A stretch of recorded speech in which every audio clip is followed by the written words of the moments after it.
اللہ اکبر اللہ اکبر اللہ اکبر اللہ اکبر لا الہ الا اللہ واللہ اکبر واللہ اکبر وللہ الحمد ان اللہ وملائکتہ یصلون علی النبی یا ایہا الذین آمنوا صلوا علیہ وسلموا تسلیما اللہم صلی وسلم وبارک علی سیدنا محمد وعلی آلہ واصحابہ وازواجہ وذریتہ اجمعین۔ سیدی رسول اللہ صلی اللہ علیہ وسلم نے اپنی ایک حدیث شریف میں فرمایا ہے کہ جس کا مفہوم ہے کہ دجال کے ظاہر ہونے سے پہلے کئی سال ایسے گزریں گے کہ جب انسان جھوٹے کو سچا سمجھنے لگے گا، سچے کو جھوٹا کہا جائے گا، امانت دار کو خائن کہا جائے گا اور خائن کو امانت دار، اور اس زمانے میں ربیضہ بولے گا۔ تو صحابہ نے پوچھا یا سیدی یا رسول اللہ ربیضہ کیا ہے؟ آپ نے فرمایا جس کا مفہوم ہے کہ جھوٹے فاسق گھٹیا اور ذلیل لوگ مسلمانوں کے بڑے بڑے معاملات پر بولنا شروع کر دیں گے۔ اللہ اکبر وللہ الحمد۔ کیا آج کے دور میں ایسا نہیں ہو رہا کہ ہر وہ شخص جس کے پاس ایک مائک ہے، ہر وہ شخص جس کے پاس ایک سوشل میڈیا کا پلیٹ فارم ہے، ایک یوٹیوب کا چینل ہے، وہ امت کے معاملات میں اس طرح جھوٹ پھیلا رہا ہے کہ پوری امت میں فساد برپا کر دیا۔ آج کل پاکستان کے حالات آپ لوگوں کے بالکل سامنے ہیں کہ جس میں آپ دیکھ رہے ہیں کہ کس طرح فاسق و فاجر اور ظالم اور منافق اور پلیت لوگ مسلمانوں کے اہم ترین معاملات میں اس طرح منہ کھول کر بول رہے ہیں کہ پوری امت میں انہوں نے فساد برپا کر کے آگ لگا دی، اور وہ اپنے خیال میں بڑی سمجھداری کا کام کر رہے ہیں۔ کچھ تو ان میں منافق ہیں جو جان بوجھ کر غدار ہیں دشمنوں کے کہنے پر، کچھ باقاعدہ اپنے خیال میں بڑا اچھا کام کر رہے ہیں۔ کیوں کہ زندگی انہوں نے حرام میں گزاری ہوتی ہے، زندگی انہوں نے اللہ اس کے رسول کی بغاوت میں گزاری ہوتی ہے، تو یہ ان پر عذاب نازل کیا جاتا ہے کہ اللہ ان کے دلوں پر مہریں لگا دیتا ہے، آنکھ ناک اور کانوں پر پردے ڈال دیتا ہے۔ ختم اللہ علی قلوبہم وعلی سمعہم وعلی ابصارہم غشاوہ، اللہ کہتا ہے اللہ ان کے اوپر مہریں لگا دیتا ہے، اور پھر وہ زمین میں فساد کرتے ہیں۔ وَإِذَا قِيلَ لَهُمْ، جب آپ ان سے کہتے ہیں کہ یار تم یہ کیا فساد برپا کر رہے ہو، قرآن نے پورے الفاظ دہرائے ہیں جو آج آپ سنتے ہیں لوگوں کو وہ دہراتے ہوئے۔ وَإِذَا قِيلَ لَهُمْ لَا تُفْسِدُوا فِي الْأَرْضِ قَالُوا إِنَّمَا نَحْنُ مُصْلِحُونَ، جب ان سے کہا جاتا ہے اللہ کے بندو زمین میں کیوں فساد پھیلا رہے ہو، کیوں جھوٹ بول رہے ہو، کیوں مسلمانوں کے ملکوں میں آگ لگا رہے ہو، کیوں مسلمان ملک کو اندر سے کمزور کر رہے ہو، تو وہ کہتے ہیں انما نحن مصلحون، ہم تو اصلاح کر رہے ہیں، ہم تو جمہوریت لا رہے ہیں، ہم تو تبدیلی لا رہے ہیں، ہم تو انقلاب برپا کرنے جا رہے ہیں۔ اور قرآن کہتا ہے الا انہم الفاسدون ولکن لا یشعرون، وہ فساد کرنے والے ہیں اور ان کو اس کا شعور ہی نہیں ہے۔ شعور ہی نہیں ہے کہ مطلب ہے کہ وہ جو کر رہے ہیں ان کے پاس اب مہریں لگ چکی ہیں دلوں پہ، آنکھوں پہ، ناک پہ، کان پہ، کہ اب ان کو احساس ہی نہیں ہے کہ وہ فساد برپا کر رہے ہیں۔ اور یہ دیکھنا کوئی مشکل کام تو نہیں ہے کہ فساد کس کو کہتے ہیں۔ جو قرآن جانتا ہے، جو سیدی رسول اللہ کی سنت مبارک کو جانتا ہے، وہ جانتا ہے کہ فساد کرنا کسے کہتے ہیں۔ سیدی نے تو سڑک بند کرنے سے منع فرمایا ہے کہ سڑکیں نہ بند کرو، جہاد میں بھی جا رہے ہو تو سڑکیں بند نہ کرو۔ ایک موقع پہ آپ نے فرمایا جس نے جہاد پر جاتے ہوئے بھی سڑکیں بند کی اس کو جہاد کا اجر نہیں ملے گا۔ راستے کھولنے کا حکم ہے۔ جو دین یہ کہتا ہو کہ مسلمان وہ ہے جس کی ہاتھ اور زبان سے دوسرے مسلمان محفوظ رہیں، جو دین یہ کہتا ہو کہ وہ شخص جنت میں نہیں جائے گا جس کا ہمسایہ اس کے عذاب سے محفوظ نہیں، اس کی تکلیف سے محفوظ نہیں، اس مسلمان کو یہ سمجھنا کیوں مشکل ہے کہ فساد کس کو کہتے ہیں؟ خود سوچو ایک لمحے کے لیے، یہ کیسے ممکن ہے کہ تم کوئی اچھا کام کرنے کا دعویٰ کرو اور وہ کام اس کے ذریعے کرو، اس طریقے سے کرو جو مطلق حرام ہے، جو اللہ اس کے رسول کے خلاف جنگ ہے۔ مسلمانوں کے گھروں کو آگ لگانا، مسلمانوں کی گاڑیوں کو آگ لگانا، مسلمان فوج کے املاک پر حملے کرنا، مسلمان ریاست کو کمزور کرنا، تم اس کو کس طرح کہہ سکتے ہو کہ ہم اصلاح کرنے والے ہیں؟ دنیا کی ہر تشریح میں، ہر اخلاقیات میں، قرآن و سنت کی ہر تشریح میں یہ فساد پھیلانے میں آتا ہے۔ اور قرآن بہت واضح ہے اس معاملے میں کہ جو اللہ اس کے رسول صلی اللہ علیہ وآلہ وسلم کے سے اعلان جنگ کرتے ہیں، زمین میں فساد پھیلاتے ہیں، ان کی سزا قرآن یہ بتاتا ہے کہ ان کے ہاتھ اور پاؤں مخالف سمتوں سے کاٹ کر ان کو سولی چڑھا دیا جائے۔ اور فتنہ اشد من القتل کہتا ہے قرآن، یعنی یہ فتنہ پھیلانے والے جو ہیں یہ قتل سے زیادہ بدتر ہیں۔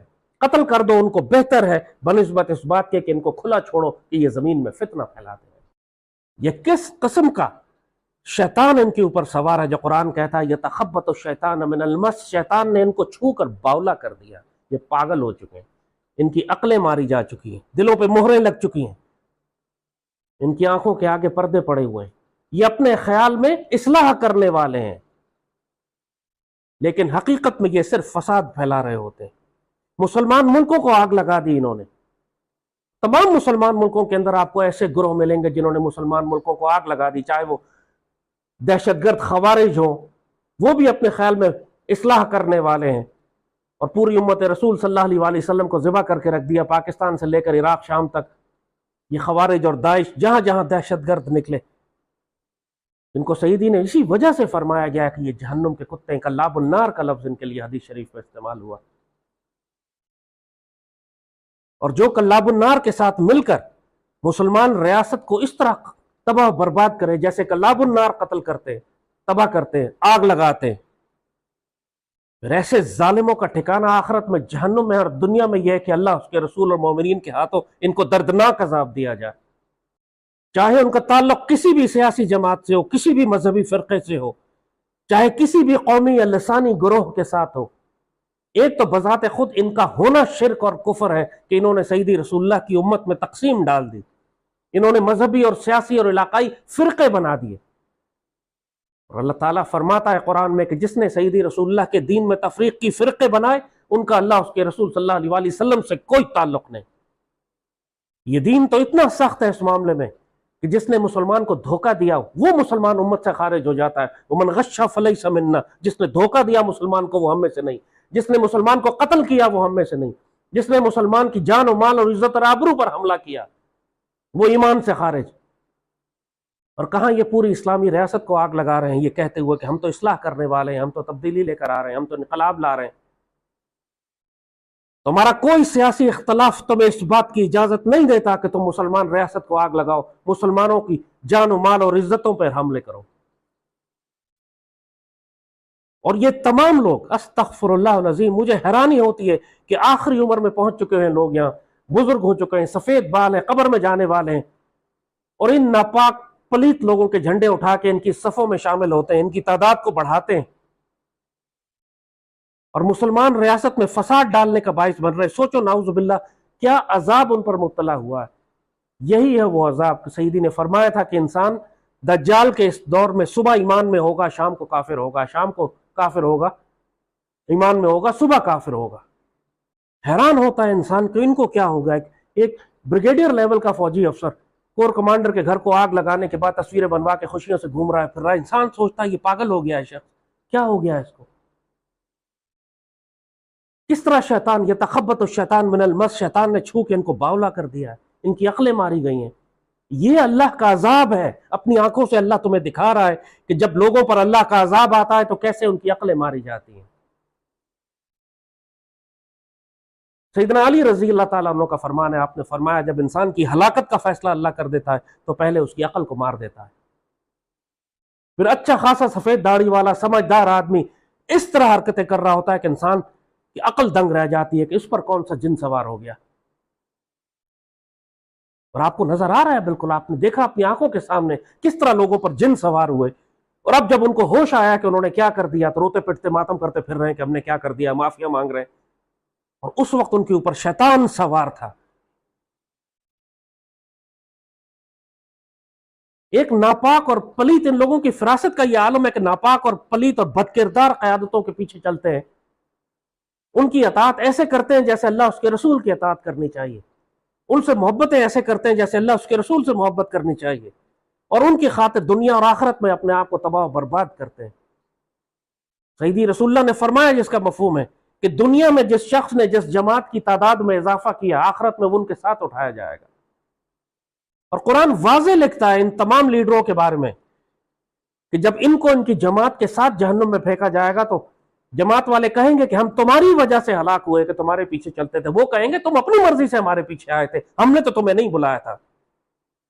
اور حقیقت بھی یہی ہے, لوگ اپنی مرضی سے ہلاک ہونے کے لیے پیچھے جاتے ہیں. اور یاد رکھنا جو ان کے پیچھے جاتا ہے اس کا بیک گراؤنڈ چیک کرو, تمہیں نظر آئے گا اس کا کوئی گناہ ایسا ہوتا ہے, کوئی عذاب اس کے اوپر ایسا مسلط ہوتا ہے, کوئی گستاخی اس نے ماں باپ کی کی ہوتی ہے, کوئی اس نے حرام کھایا ہوتا ہے, کوئی بدکاری کی ہوتی ہے, کوئی قتل کیا ہوتا ہے, کوئی خیانت کی ہوتی ہے مسلمانوں میں کہ اس کو عذاب کے طور پر اللہ ایسے ناپاک لوگوں کے پیچھے لگا دیتا ہے.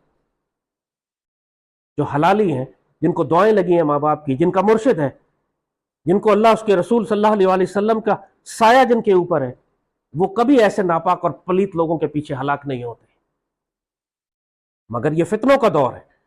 سیدی نے فرمایا کہ یہ فتنوں کا دور ہے, دجال کا ظہور اب ہونے والا ہے. جب سے یہ کرونا کا ڈرامہ انہوں نے پوری دنیا میں شروع کیا ہے, جب سے گلوبل ریسیٹ کے نام کے اوپر یہ دجال کا پورا نظام قائم کرنے جا رہے ہیں, جب سے یہ پوری دنیا میں نعوذ باللہ ہر قسم کے گناہ کو, ہر قسم کی اس حرام ناپاک کام کو جس پر اللہ نے قومیں تباہ کی اور پتھروں کی بارش کی, اس کو جائز قرار دے رہے ہیں, قانونی طور پر پوری دنیا میں زہریلے ٹیکے لگا رہے ہیں, دین کا خاتمہ کر رہے ہیں, مسلمان ملتوں کو, انسانیت کو تباہ و برباد اور ہلاک کرتے پھر رہے ہیں. اس فتنے میں ایک سب سے بڑا فتنہ یہ بھی ہے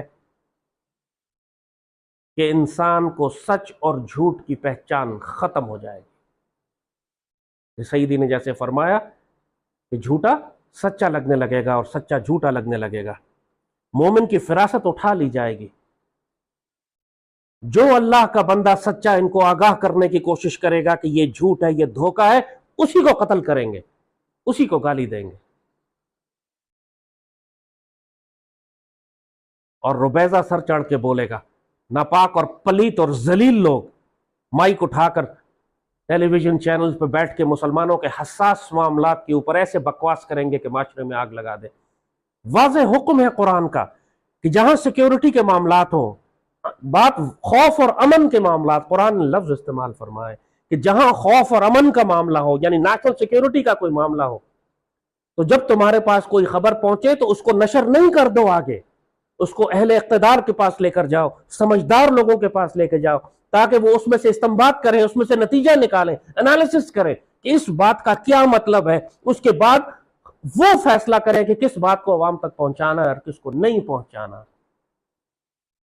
قرآن نے پوری پالیسی بتائی ہے کہ اگر خطرے اور سیکیورٹی اور تھریٹ کی کوئی بات پہنچتی ہے تمہارے پاس, یہ نہیں ہے بریکنگ نیوز دینے کے چکر میں تم تباہی مچا دو پوری مسلمان امت میں, بغیر تحقیق کیے, بغیر تفتیش کیے, بغیر یہ جانے کہ تو خبر جو تم پھیلا رہے ہو اس کا نقصان کتنا ہوگا, ملک میں آگ کتنی لگے گی. صرف بریکنگ نیوز کے چکر میں جا کے یہ رپورٹر 2 ٹکے کے ذلیل اور ناپاک پلیت لوگ صرف بریکنگ نیوز کے چکر میں پورے ملک کو آگ لگا دیتے ہیں. دیکھا نہیں کس طریقے سے انہوں نے ابھی کیا, اس سے پہلے لال مسجد میں, اس سے پہلے کس کس جگہ کے اوپر, سوات والے واقعے کے اوپر, جہاں جہاں پہ کوئی معاملہ ہوا ایسا جس سے ملک میں آگ لگی, تمہیں پیچھے نظر آئے گا کہ یہ ربیزہ والے لوگ ہوں گے, ناپاک اور پلیت لوگ جو مسلمانوں کے معاملے میں سر چڑھ کر بولتے ہیں, مائک ہاتھ میں اٹھایا ہوتا ہے, کیمرہ کندھے پہ رکھا ہوتا ہے, بغیر تحقیق کے, بغیر یہ جانے کہ اس کا نقصان کیا ہوگا مسلمان ریاست کو, اس بات کو آگے پھیلا دیتے ہیں. اس زمانے میں سیدی نے فرمایا تھا, حدیث شریف ہے, آپ نے فرمایا تھا کہ وقت ہوگا کہ ناپاک لوگ جھوٹے, جس کا مفہوم ہے کہ جھوٹے لوگ صبح اٹھ کر جھوٹ بولیں گے اور شام تک وہ جھوٹ ان کا پوری دنیا میں پھیل جائے گا. اب صحابہ حیران ہوتے تھے, ظاہر ہے اس زمانے میں تو کوئی ٹیکنالوجی ایسی نہیں تھی کہ ایک انسان صبح اٹھ کے جھوٹ بولے اور وہ جھوٹ پوری دنیا میں شام تک پھیل جائے. یہ تو آج ممکن ہے, صبح نکلتے ایک مائک پہ اور ایک واٹس ایپ کے اوپر, ایک ٹویٹر کے اوپر, ایک ٹویٹ پہ جھوٹ نکلتا ہے اور پوری دنیا میں پھیل جاتا ہے. سیدی نے اس وقت بتا دیا تھا کہ ایک وقت آئے گا کہ جب ایسے جھوٹے لوگ ہوں گے. اس بات کا بہت احتیاط کرو. انسان کے جھوٹا ہونے کے لیے یہ بات کافی ہے کہ سنی سنائی بات بغیر تحقیق کے آگے بیان کر دے. بار بار سیدی نے یہ بات فرمائی ہے, پورا قرآن بھرا ہوا ہے اس سے, پورے مسلمانوں کی تمام اخلاقی بنیادیں اس بات پر قائم ہے کہ جھوٹی بات آگے مت پھیلاؤ. میں درجنوں واٹس ایپ گروپس کے اندر ہوں، کس شرمناک طریقے سے جھوٹ پھیلایا جا رہا ہوتا ہے بغیر تحقیق کیے. 15 سال پرانی ویڈیوز کو آج کی ویڈیو بنا کر پیش کیا جا رہا ہے، ملک میں آگ لگائی جا رہی ہے. اور بعض لوگ اپنے خیال میں بڑی سچائی سے کام کر رہے ہوتے ہیں، بڑا سنسیئر ہوتے ہیں کہ بات کو آگے پھیلا رہے ہیں. جب ان سے کہا جاتا ہے زمین میں فساد نہ پھیلاؤ، کہتے ہیں ہم تو اصلاح کرنے والے ہیں، اور ان کو اس بات کا شعور ہی نہیں ہے کہ وہ فساد پھیلا رہے ہیں. اور اللہ ان کے بارے میں کیا فرماتا ہے؟ لعنتی لوگ ہیں. آپ کو نظر آتا، لوگ کہتے ہیں آپ کون ہوتے ہیں فیصلہ کرنے والے کہ کون شخص لعنتی ہے اور کون شخص جنتی؟ میں نے کہا میں تو بالکل بھی کچھ نہیں ہوتا، لیکن اللہ اس کے رسول نے ہم کو نشانیاں بتائی ہیں ان لوگوں کی جو لعنتی ہے. سیدی نے فرما دیا ہے کہ ایک شخص کے لیے کافی ہے جھوٹا ہونا کہ سنی سنائی بات بغیر تحقیق کے آگے بیان کر دے.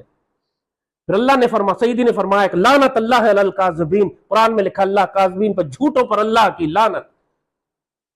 جب کوئی شخص مجھے جھوٹا نظر آتا ہے تو مجھے پتا ہے کہ اس پر اللہ کی لعنت ہے، اور سیدی رسول اللہ نے اس کو جھوٹا کہا ہے. اور اللہ نے کہا ہے کہ یہ فساد کرنے والے ہیں، اپنے جھوٹ کی وجہ سے ان کے دلوں پر مہریں لگی ہوئی ہیں. اس طرح مجھے پتا ہے کہ یہ جہنمی ہے. حلال اور حرام کا ہم کو سیدی رسول اللہ اور قرآن سے معلوم ہوتا ہے. کیا کرنا ہے کیا نہیں کرنا، اس کا حکم اللہ اس کے رسول نے دیا ہے صلی اللہ علیہ وسلم. تو آج کے دور کا سب سے بڑا فتنہ ہے جھوٹ پھیلانا. اپنے آپ کو ہلاک نہ کرو، اپنے آپ کو تباہ و برباد نہ کرو جھوٹ پھیلا کر بغیر تحقیق کے. خوف اور امن کی کوئی بات، سیکیورٹی کی کوئی بات تم اس طرح آگے پھیلاتے چلے جاؤ بغیر یہ جانے کہ اس سے مسلمانوں کو کتنا نقصان ہوگا، مسلمان ریاست کتنی تباہ ہوگی.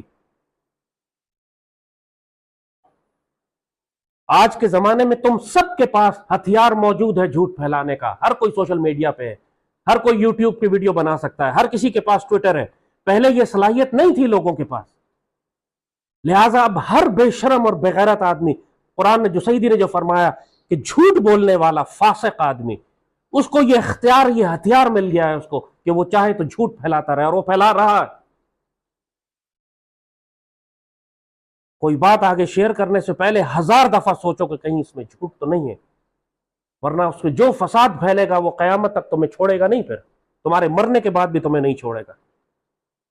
اگر تم سمجھتے ہو کہ ایک ٹویٹ جھوٹی کر کے اور بیوقوف بنا کے اور ملک میں فساد ڈال کے تم ہنس کے اور قہقہے لگا کے مذاق کر کے نکل جاؤ گے، یہ تمہاری غلط فہمی ہے. اس کا عذاب تمہیں آخرت تک نہیں چھوڑے گا.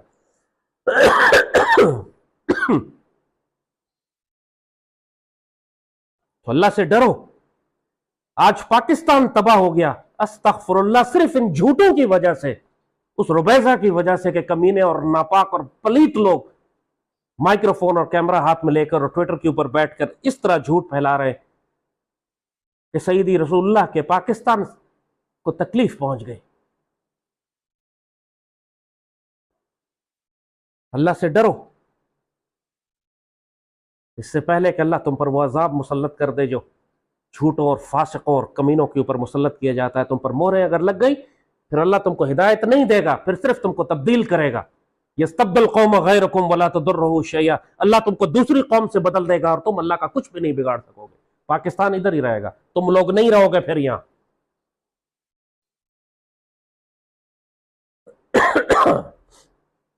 اللہ سے ڈرو اور اپنا احتساب کرو.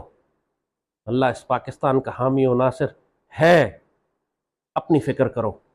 یہ نہ ہو کہ اس پاکستان کو نقصان پہنچانے کے چکر میں تم لوگ ہلاک کر دیے جاؤ.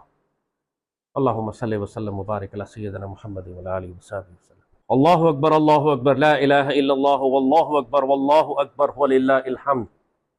اللہم صلی وسلم مبارک علی سیدنا محمد وعلی آلہ وصحبہ وازواجہ وذریتہ اجمعین.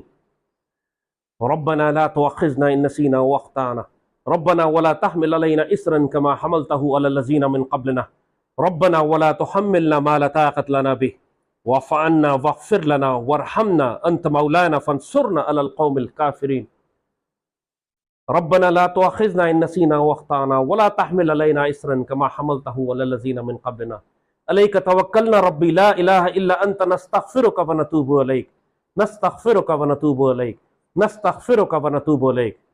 ربنا هب لنا من ازواجنا وذريتنا قرة اعين واجعلنا للمتقين اماما.